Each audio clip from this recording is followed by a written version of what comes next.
For someone who is not from the country where Ferrari was born, it may be difficult to understand how far the passion of the Italians can reach, especially when it comes to motorcycles and racing. Donato D'Amato, 28, is from Salerno, in southern Italy. He bears a striking red tattoo on his right forearm. It's Ducati's coat of arms, as red as the blood that flows through his veins. He works as a technician in the Ducati machining department and passionately says he is living a dream.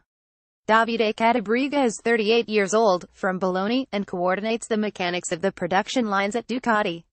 He has the Ducati Panigale suspension tattooed on one of his calves and the Super Quadro pistons and cylinders on a forearm. But the tattoo he is most proud of hides underneath his shirt, emblazoned across his chest an image of the Desmodromic engine. He wanted very much to show it, but he thought it would be rude and incorrect to remove his shirt at his place of work. As in the case of D'Amato, Catabriga affirms with passion this is a good year. In the hallways and offices, many Ducati engineers can be seen proudly wearing Andrea Dovizioso's commemorative T-shirt for his victory at Mugello. It bears the inscription "The Success Made in Italy," a shirt commemorating the Italian rider's triumph at the Italian GP, on an Italian motorcycle with an Italian engine.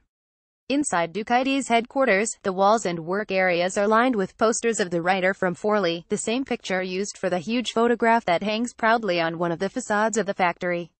Welcome to Ducati Motor, via Antonio Cavalieri Ducati, 3, in the western quarter of Bologna known as Borgo Panigale, a place where every one of the 1,200 employees, from the CEO to the custodian, are infected with the red virus. Perhaps ill, some might say, but hopelessly happy. They say the devotion of the Ducati workers to their brand is the secret to a company in the middle of a challenge, whose analogy would be something like the biblical tale of David and Goliath. For example, 55,000 units per year is Ducati's production. Honda, on the other hand, produces 12 million engines at its numerous worldwide plants over the same period. In the same plant where the bikes you can buy in any Ducati dealership around the world are built, the Desmosedici GP17s are also assembled, in a separate section of the facility known as the Reparto Course. These are the technologically advanced machines that brought Dovizioso and Danilo Petrucci to the podium in the first part of the 2017 season. Competition and commercial wins blow the Ducati sales, especially in the United States, which continues to be Ducati's biggest market in terms of unit sales. There have been 7 years of continuous growth, with a turnover in 2016 of €731 million and a profit of €50 million. Some say that this situation derived from the entry of Ducati Motor Holding into the Volkswagen conglomerate at the hands of Audi 5 years ago. But when the CEO of the German group visited all of the workers at Borgo Panigale, his words were very clear: Ducati believe it, Ducati will remain Ducati. That is, Ducati would still be Italian.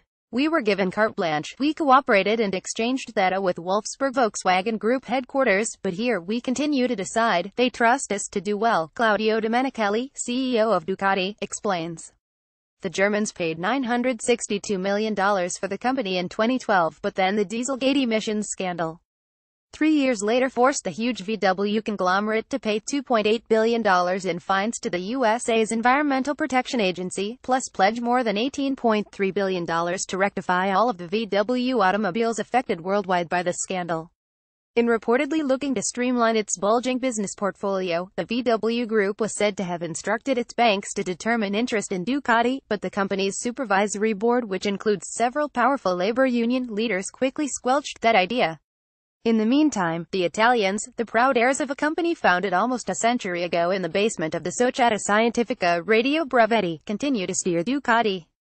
Ducati is a company that mixes a factory, a laboratory of engineering ideas, the only way it is possible to compete in both sport and commercial interests with the comparatively colossal Japanese brands, and a family united by the blood, in this case, the passion for a brand.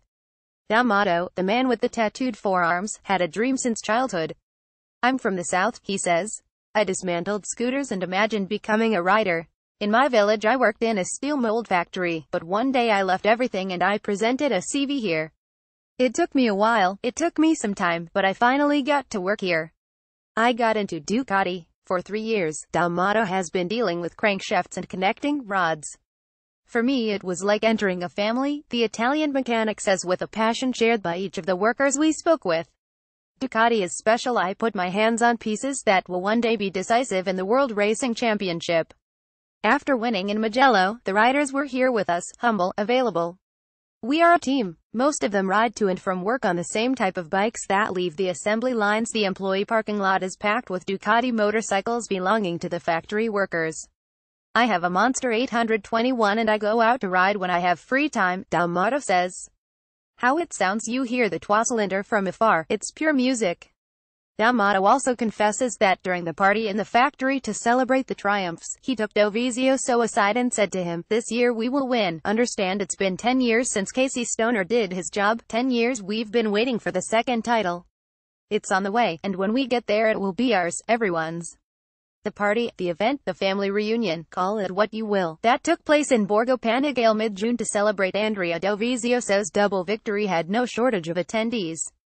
They were all there: riders, competition department engineers, production plant personnel, those in the administrative department, et al.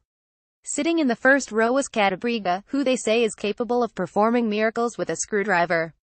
"I've been at Ducati for 20 years, the Bologna native notes. It's something I carry with pride and passion. Yamaha's racing department is as big as Ducati's, but they do not have the Italian genius." Catabriga has 2 Panigales in his garage. At Ducati, he works with 2 friends from Calabria, Giuseppe Curia and Agostino Magliarella. "We have to work hard these days. The quality leap in motor also depends on us, and the engineers of the Reparto course from the top floor." Curia and Magliarella tell us that when they go to the beach, they obviously bring their brighter Ducati towels.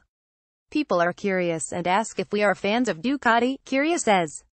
When replying that we are much more than just that we work at Ducati, they look at us with admiration and respect. There is no need to say more. The immense pride felt by Curia and Magliarella is readily apparent, and that pride was surely soon to grow even larger for one of these 3. Catabriga, Curia, and Magliarella didn't know it, but in the weeks following our visit to the factory, one of the 3 would be chosen to join the Ducati course race team's Motop crew.